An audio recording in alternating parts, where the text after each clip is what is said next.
উদউ খাজানাতা জাহান্নাম, জাহান্নামের প্রহরীদেরকে ডাক দাও, জাহান্নামের রক্ষীদেরকে ডাক দাও।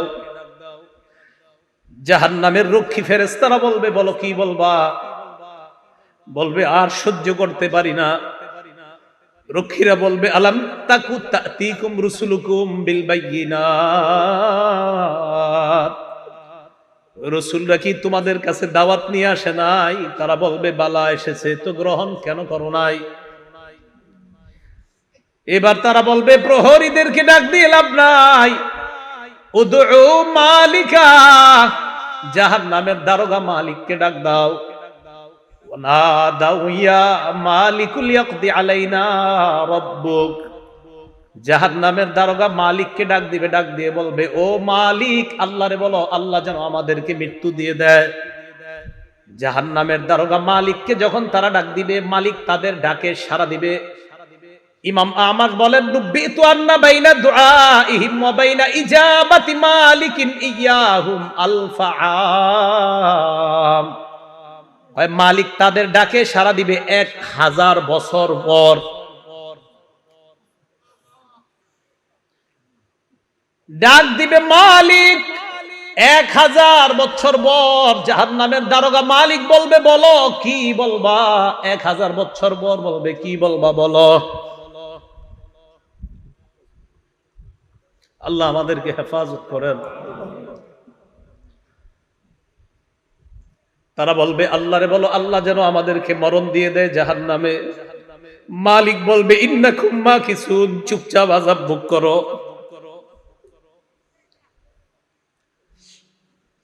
এবার তারা বলবে, জাহান্নামের প্রহরীদেরকে ডাক দিয়ে লাভ হয় নাই, মালিককেও ডাক দিয়ে লাভ হয় নাই। উদউ রাব্বাকুম ইখাফফিফ আন্না ইয়াওমান মিনাল আযাব, রবকে ডাক দাও, রব আমাদের আযাব হালকা করে দিবে।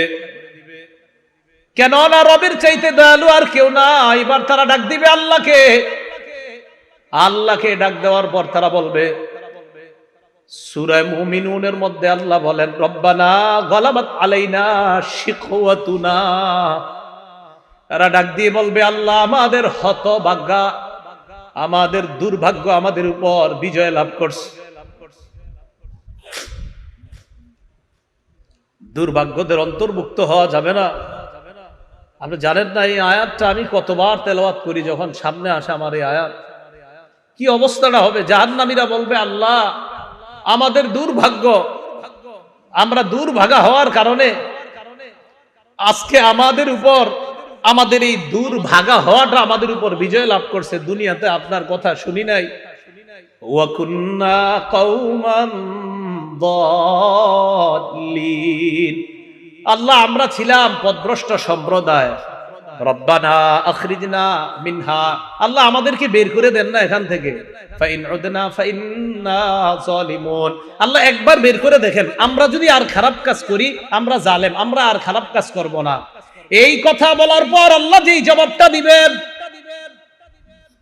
আল্লাহ বলবেন, ইখসাউ ফিহা ওয়ালা তুকাল্লিমুন, আল্লাহ বলবে লাঞ্ছিত অবস্থায় জাহান্নামে থাক, কোনো কথা বলবি না।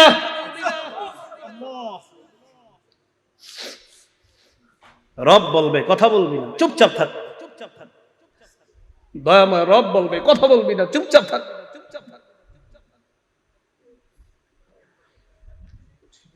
আমি তোমাদেরকে কি সতর্ক করি নাই? আপনারা জানেন যে ফেরেশতারা এটা বলছে, এটা বলছেন আল্লাহ যখন বলবে লাঞ্ছিত অবস্থায় চুপচাপ, কোনো কথা বলবি না। বহুত পেরেশানির মধ্যে পড়ে যায় আয়াত যখন পড়ি। রব যখন বলবে কোনো কথা নাই, কি অবস্থা হবে। তাই বলছিলাম, দুনিয়া থেকে নিরাপত্তা নামা নিয়ে যাওয়া, নিরাপত্তা নামা যদি নিয়ে না যাইতে পারি, ঠকে গেলাম, হতভাগা হয়ে গেলাম। আল্লাহ সকলকে সৌভাগ্যবানদের কাতারে শামিল হওয়ার তৌফিক দান করেন। তো আল্লাহ বলবে, ইখসাউ ফিহা ওয়ালা তুকাল্লিমুন, কথা বলবা না, থাকো। তো বলছিলাম ওই যে দরিয়া, এই দরিয়া নামক খাদ্য দেওয়ার পর এরপরে দেওয়া হবে কাঁটাযুক্ত খাদ্য, গুচ্ছ জাতীয় খাদ্য। গলা আটকানোর পর বলবে পানি দাও, তো পানি দিবে, পান করবে কি, চেহারার সামনে নীতি, চেহারা ঝলসে যাবে, পেটের সব ঝলসে যাবে। তখন তারা ফেরেশতা ডাক দিবে, জাহান্নামের প্রহরী ডাক দিবে, মালিককে ডাক দিবে, আল্লাহকে ডাক দিবে। সবাই তো একটা একটা বলবে, প্রহরীরা বলবে রাসূল আসে নাই, আর মালিক বলবে 1000 বছর পর চুপচাপ আযাব ভোগ করো, তাও তো একটু কথা বলবে। আল্লাহ কি বলবে দেখেন, লাঞ্ছিত অবস্থায় থাকো, কোনো কথা নাই, থাকো। রব যদি বলে কথা নাই, তখন তো শেষ।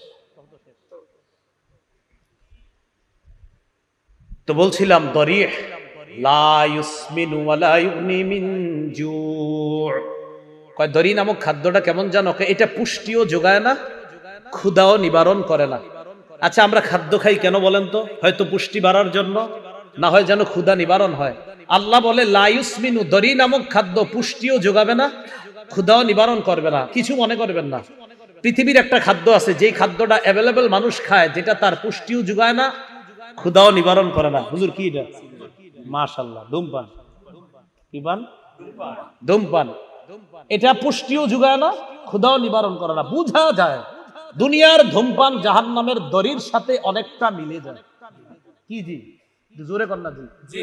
সবাই শোনায় এখন, শুনতে হবে তো। আপনাদের মুসল্লি যারা আছে এগুলোর দিকে তাকায় বলেন কি ঠিক আছে? দড়ি যেটা পুষ্টিও যোগায় না, ক্ষুধাও নিবারণ করে না। তো আমি কিন্তু বলছি না, আপনারাই বলছেন, আমি কিন্তু প্রথমে বলি নাই ধূমপান, আপনারাই বললেন এই খাদ্যটা কি, এটা পুষ্টিও যোগায় না, ক্ষুধাও নিবারণ করে না। তো আপনারা এবার মিলান এটার সাথে কোনটা মিলে। এরপরেও যদি কেউ ধূমপান করে, কি করা? আল্লাহ হেফাজত করে না। তাহলে দড়ি নামক খাদ্য পুষ্টিও যোগায় না, ক্ষুধাও নিবারণ করে না। তো আমরা দেখছি যে এটার সাথে একটা খাদ্যের মিল আছে।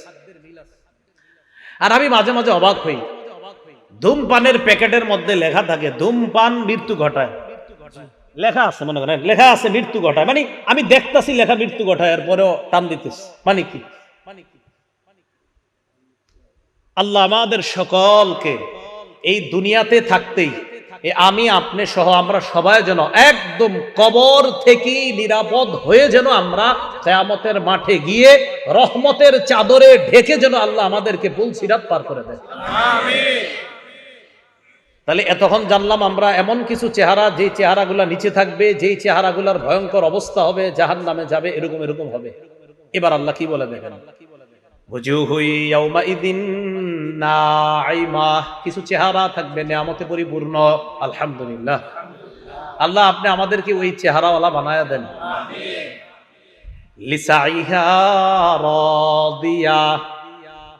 আগের চেহারাওয়ালাদেরকে আল্লাহ বলছে দুনিয়ার মধ্যে তারা গুনাহের কাজ করছে, কষ্ট করার কারণে কিয়ামতের ময়দানে তারা ক্লান্ত।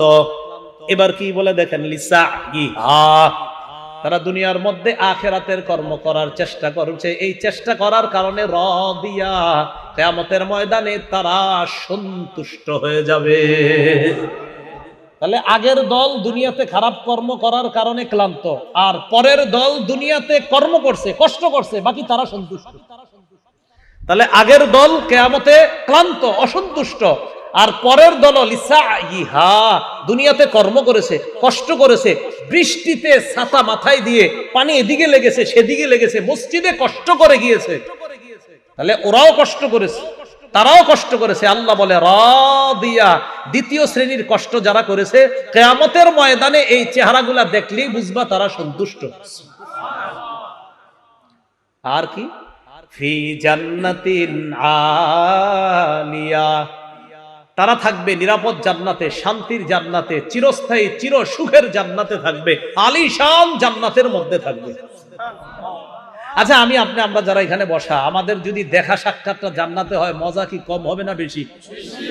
তো আমরা ভালো হয়ে যাই, চলেন সবাই, কি বলেন? ফি জান্নাতিন আলিয়া লা তাসমাউ ফিহা লাগিয়া, জান্নাতের মধ্যে জান্নাতীরা লাগিয়া শুনবে না। লাগিয়া মানে অনর্থক কথা। ইমাম বুখারী ব্যাখ্যা করেছেন 7 মাস জান্নাতের মধ্যে জান্নাতীরা কোনো গালি গালাজ শুনতে পাবে না। দুনিয়াতে আমরা অনেক কিছু শুনছি, ইমাম সাহেবরা শোনে, খতিবরাও শোনে, মাদ্রাসার মোতামিম সাহেবরাও শোনে, কত মানুষের কত কথা শোনে। ইনশাআল্লাহ হুজুররা একটু নিশ্চিত থাকেন, একটু কষ্ট করেন, জান্নাতে অন্তত এই গালি গালাজ শুনতে হবে না। লা তাসমাউ ফিহা লাগিয়া, জান্নাতের মধ্যে অনর্থক কোনো কথা থাকবে না, কোনো অনর্থক কথা শোনা যাবে না। কত সুন্দর কথা হবে জান্নাতে, সে আলোচনা আমি পুরোটা করছি না। সর্বশেষ জান্নাতি যেই মানুষটা, এই মানুষটা আল্লাহরে সর্বশেষ তখন যখন তাকে জান্নাত থেকে বের করবে, এবার আমার আলোচনা আছে, দেখবেন লম্বা আলোচনা আছে সর্বশেষ জান্নাতির নিয়ে। তো ও যখন সর্বশেষ স্টেজে আল্লাহরে বলবে, আল্লাহ ওই যে একটা গাছ দেখা যাইতেছে, এটার কাছে আমারে নিয়ে যান, এরপরে আমি আপনার কাছে আর কিছু চাইবো না। বুখারী তো আছে, মুসলিম শরীফে লম্বা হাদিস। আল্লাহকে তুমি বারবার কইতেছো আর কিছু চাইবা না, তোমারে এক গাছের নিচে যাই, আবার তুমি আরেকটা চাও, আবার আরেকটার নিচে নেই, আবার আরেকটা চাও, এখন এটার নিচে গেল তোমার যদি নিয়ে যাই তুমি কিছু চাইবা না? মাবুদ এটাই শেষ, আর কিছু যাবো না। তো আল্লাহ তারে নিয়ে গেছে কোথায়? জান্নাতের একদম দরজার সামনে একটা গাছ। এই গাছটা এত সুন্দর, এত নিয়ামতে পরিপূর্ণ যে আগে যতগুলা নিয়ামত আল্লাহ তারে পার করছে, ওটার কাছে আগের গুলা কিছুই না। তো সেখানে গেছে, ওয়াদা করছে আর কিছু যাবো না। যাওয়ার পর অপেক্ষা করতেছে, হঠাৎ দেখে তার কানে জান্নাতীদের আওয়াজ আসতেছে। কি আসতেছে? সূরা গশিয়া কি বলছে? জান্নাতে কোনো কি থাকবে না, গালিগালাজ থাকবে না। ওই ব্যক্তি জান্নাতীদের আওয়াজ শোনার পর বললে, এত সুন্দর আওয়াজ কিসের? আল্লাহ আমারে একটু ওই আওয়াজ যারা করতেছে তাদের কাছে নিয়ে যান। তাহলে আওয়াজ কত সুন্দর হবে, কারণ তারে তো আল্লাহ একের পর এক নিয়ামত দিতেছে। তাহলে তার আওয়াজটা কত সুন্দর, নিয়ামতে পরিপূর্ণ আওয়াজ। মানে আমি চিন্তা করি হাদিসে যে জান্নাতীদের আওয়াজটাও কত চমৎকার হবে। ওই ব্যক্তিরা আল্লাহ বলবে, আরে যাক ঠিক আছে, 10 দুনিয়ার সমপরিমাণ এই যে আওয়াজ, যত সুন্দর ফুলের বাগান, ফলের বাগান, এই জাতীয় 10 দুনিয়ার সমপরিমাণ একটা বাগানের মালিক তোমাকে বানায় দিলাম।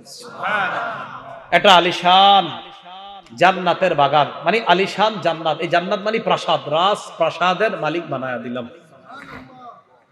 তো আল্লাহ বলেন, লা তাসমাউ ফিহা লাগিয়া, যেই চেহারাগুলা সন্তুষ্ট চিত্তে তাদেরকে দেখবা, তারা জান্নাতের মধ্যে কোনো গালিগালাজ শুনবে না।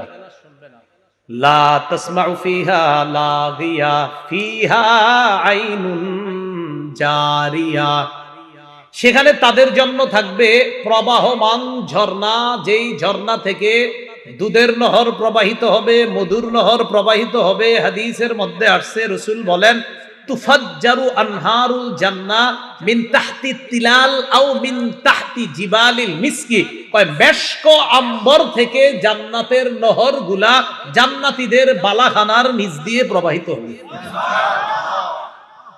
কক্সবাজার দেখলে মন চায়নি মাঝে মাঝে, কিন্তু টাকা পয়সা তো কম, মন চায় কিন্তু আপনাদের সবার, কিন্তু যে হুজুর এই জায়গায় গেলে গুনাহ হয়, কেমনে যাবো? এই যান না, দরকার নেই। জান্নাতে যখন যাবেন একবার, আপনি এনে বসবেন, আপনার বিবি আর একটা বৈশা, দুজন আনন্দ উল্লাস করবেন, আর দেখবেন নহর প্রবাহিত হচ্ছে। আমাদের আনন্দ তো সেখানে হবে, এখানে না, ইনশাআল্লাহ। আল্লাহ বলেন, ফিহা আইনুন জারিয়া, প্রবাহমান ঝর্ণা থাকবে। ফিহা সুরুরুম মারফুআ, সেখানে উঁচু উঁচু পালং খাট বিছানো থাকবে, হযরত যেন সেখানে আরাম করতে পারে। কেমন উঁচু? তাফসীরের কিতাবের মধ্যে আসছে যে সেখানে ইযা আরাদা ওয়ালিয়ুল্লাহি আইয়াজলিসা আলা তিলকা সুরুরি তাওয়াদাআত লাহু, আল্লাহর বন্ধুরা, আল্লাহর অলিগণ যখন ওই খাটের মধ্যে উঠতে চাইবে, খাট তো উঁচু, খাট তার জন্য নত হয়ে যাবে, জি হযরত আসেন আমার মধ্যে বসেন।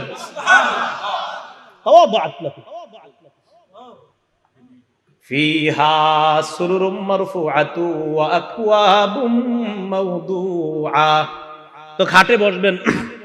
বসার পর দুনিয়াতে তো বিভিন্ন জন, তারা বিভিন্ন মত টান দিছে যে ভাবসাব, আল্লাহ পাক রব্বুল আলামিন তো আপনাকেও দিবে যে তুমি তো দুনিয়াতে এই মদ টদ ছুঁয়েও দেখো নাই, তোমাকেও সেখানে শরাবান তাহুরা পরিবেশন করে গ্লাসের মধ্যে ওই শরাব দিয়ে, ফিহা আকওয়াবুম মাওদুআ, তোমার সামনে ওই শরাবান তাহুরা যুক্ত ওইটা পরিপূর্ণ গ্লাসগুলা তোমার সামনে সাজানো থাকবে। নাও তুমি আর তোমার বিবি পান করতে থাকবে। এজন্য বলছি, একবার চলেন, কষ্টে কোনো মতে যাই, তাই গুনাহ করা যাবে না, ঠিক আছে না? ইনশাআল্লাহ গুনাহ আজকে থেকে ছেড়ে দেব ইনশাআল্লাহ। কালকে এই মুহূর্তে আমি যে কবরে থাকতে পারি, আপনি কবরে থাকতে পারেন, তো কি দরকার আছে? যেহেতু মরে যাবই, তো কষ্ট কোনো মতে গুনাহ থেকে বাঁচি, বাস গুনাহ থেকে বাইচা মরবো ইনশাআল্লাহ। মানুষ মনে করতে পারে আচ্ছা আল্লাহ কি এগুলো দিবে, মনে করতে পারে যে এত বড় বড় খাট পালং ইত্যাদি, তা আল্লাহ বলে মিয়া চিন্তা করো না, আফালা ইয়ানজুরুনা ইলাল ইবিলি কাইফা খুলিকাত, তারা কি দেখে না ওটের দিকে, ওট কিভাবে সৃষ্টি করা হয়েছে, একটু ওটের দিকে দেখে না? ওয়াইলাস সামাই কাইফা রুফিআত, আকাশের দিকে তাকায় না, আকাশ কিভাবে উঁচু করে রাখা হয়েছে? আচ্ছা একটু খুঁজি আমরা দেখি কোথায় খাম্বা আছে আকাশের, আসেনি না? খোঁজেন না একটু, আমরা দেখি আসেনি খাম্বা, নাই তো এইভাবে রয়েছে কেন? এটা জোরে বলেন, কে রাখছে? কে রাখছে এইভাবে? আল্লাহ বলেন ওয়াইলাস সামাই কাইফা রুফিআত, আরে খুঁটি ছাড়া আসমান যদি আমি এইভাবে রাখতে পারি, আর তোমাদেরকে এই নিয়ামতে পরিপূর্ণ জান্নাত দেওয়া তো আমার কাছে কোনো ব্যাপার না। ওয়াইলাল জিবালি কাইফা নুসিবাত, খুব মন দিয়ে এই জায়গাটা বুঝেন, ওলামা হযরত আছেন। প্রথমে ওটের কথা বলছে, পরে আকাশের কথা, পরে পাহাড়ের কথা। কেন আগে ওটের কথা কেন? ওটের উপরে বৈশা, যখন আপনি ওটের উপরে বসবেন, বৈশাই একটু তাকান, আসমান দেখা যায়। ওট যখন চালাবেন, ওট সাধারণত পাহাড়ি অঞ্চলে চালানো হয়, আশেপাশে তাকায় দেখেন পাহাড়। তাই আল্লাহ বললেন তারা কি ওটের দিকে তাকায় না? আরবের মানুষগুলা তো ওটের উপরে বৈশা, এরপরে কি আকাশের দিকে তাকায় না? আসমান খুঁটি ছাড়া। আচ্ছা ঠিক আছে, চলতে চলতে ওয়াইলাল জিবালি, তারা কি পাহাড়ের দিকে তাকায় না? কাইফা মুসিবাত, কিভাবে পাহাড়টা স্থাপন করা হয়েছে।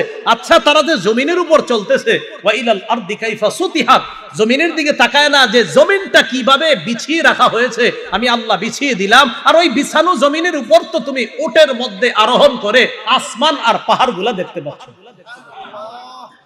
তো এইগুলা দেখে তুমি কি বুঝো না আমি যে জান্নাত দিব? এরপরে আল্লাহ বলেন ফাযাক্কির, তো নবীজি সাল্লাল্লাহু আলাইহি সাল্লাম একটু চিন্তিত, আহারে আমি এত দাওয়াত দেই, কাফেররা কেন গ্রহণ করে না? কথার কথা। যেমন আজকে আপনারা আমি চাইছি যে এমন ভাবে বুঝাই যেন আজকে থেকে আর কেউ গুনাহ না করেন। তো এরপরেও যদি কালকে গুনাহ করেন, হইতে পারে কষ্ট লাগবে, আরে তো ভাবে কইলাম এরপরে গুনাহ করে। তো নবীজি দাওয়াত দেয়, এরপরে অনেকে দাওয়াত গ্রহণ করে না, কষ্ট লাগে যে আমি এত করে বুঝাই, গ্রহণ করে না কেন? আল্লাহ বললেন ফাযাক্কির, নবী আপনার কাজ আপনি শুধু ওয়াজ করতে থাকেন। সুবহানাল্লাহ, আপনার কাজ ফাযাক্কির, আপনি শুধু ওয়াজ করতে থাকেন। ইন্নামা আনতা মুযাক্কির, আপনি উপদেশ দিতে থাকেন, আপনি ওয়াজ করতে থাকেন, আপনি শুধু ওয়াজকারী, শুধু উপদেশ দাতা। লাস্তা আলাইহিম বিমুসাইতির, আপনি তাদেরকে জোর করে কিছু মানাবেন, আমি এই জন্য আপনারে পাঠাই নাই। আপনার কাজ শুধু বলা, গ্রহণ করবে না না করবে এটা আপনার দায়িত্ব না, আপনি শুধু ওয়াজ করার কাজ। লাস্তা আলাইহিম বিমুসাইতির, আপনি তাদের উপর নিয়ন্ত্রক নন, আপনি তাদের উপর বাধ্য না, তারা গ্রহণ করতেই হবে। আপনার কাজ ওয়াজ করা। বলেন আপনার কাজ কি? তো এখন যদি এই যুগে কেউ বলেন হুজুর এত ওয়াজ করেন কি লাভ, এত ওয়াজ করেন আসেনি, আমাদের কাজ কি শুধু পোষায় দেওয়া? খতিব সাহেবের কাজ কি শুধু? আর দোয়া করা। হ্যাঁ, দোয়া করা যে আল্লাহ কবুল যেন করে, আল্লাহ মানুষগুলা যেন কথাগুলা মানে, আল্লাহ মানুষগুলা যেন কথাগুলা মানে, বাস এতটুকু কাজ। বাকি হেদায়েত সে পাবে না না পাবে এটা আল্লাহ। তো আল্লাহ বলেন ইল্লা মান তাওয়াল্লা ওয়া কাফার, যে ব্যক্তি আপনার দাওয়াত গ্রহণ না করে মুখ ফিরিয়ে নিবে, ওয়া কাফার, আর কুফরি করবে, ফায়ুআযিবুহুল্লাহুল আযাবাল আকবার, আল্লাহ তাকে বড় আযাব দিবে, বড় শাস্তি দিবে। ইন্না ইলাইনা ইয়াবাহুম, তাদের সবাইকে জানায়া দেন আমার কাছেই সকলে ফিরে আসতে হবে। সুম্মা ইন্না আলাইনা হিসাবাহুম, এরপর আমার দায়িত্ব তাদের হিসাব নেওয়া, আমি আল্লাহ তাদের হিসাব নিব। মনে রাখবেন ভাই, রাসূলুল্লাহ সাল্লাল্লাহু আলাইহি ওয়াসাল্লাম বলেন মান হুসিবা উযিবা, হিসাব যদি পুঙ্খানু নিয়ে নেওয়াই হয়, শাস্তি থেকে কেউ রেহাই পাবে না। আল্লাহ আমাদের সকলকে সূরা গাশিয়ার যে কথাগুলা, মূল কথাগুলা, আমাদের আজকের মূল আলোচনা যেটা জানলাম, সূরা গাশিয়ায় আমরা মোটামুটি ভাবে বিস্তারিত ভাবে দুই শ্রেণীর কথা জানলাম। এক শ্রেণী জাহান্নামী, আরেক শ্রেণী জান্নাতি। জাহান্নামীদের চেহারাগুলা বড় ভয়ঙ্কর পরিস্থিতির সম্মুখীন হবে, জান্নাতীদের চেহারাগুলা বড় হাস্যোজ্জ্বল হয়ে যাবে। জাহান্নামীরা দরি নামক ভয়ঙ্কর এক খাদ্যের সম্মুখীন হবে, জান্নাতীরা আলিশান জান্নাতে প্রবেশ করে শরাবান তাহুরা সহ বিভিন্ন নেয়ামতের সম্মুখীন হবে।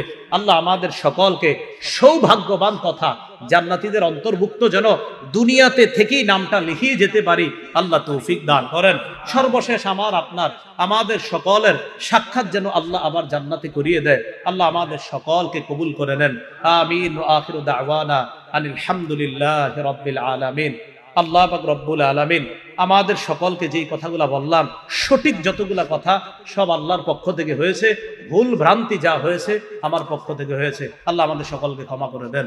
আসসালামু আলাইকুম ওয়া রাহমাতুল্লাহি ওয়া বারাকাতুহু।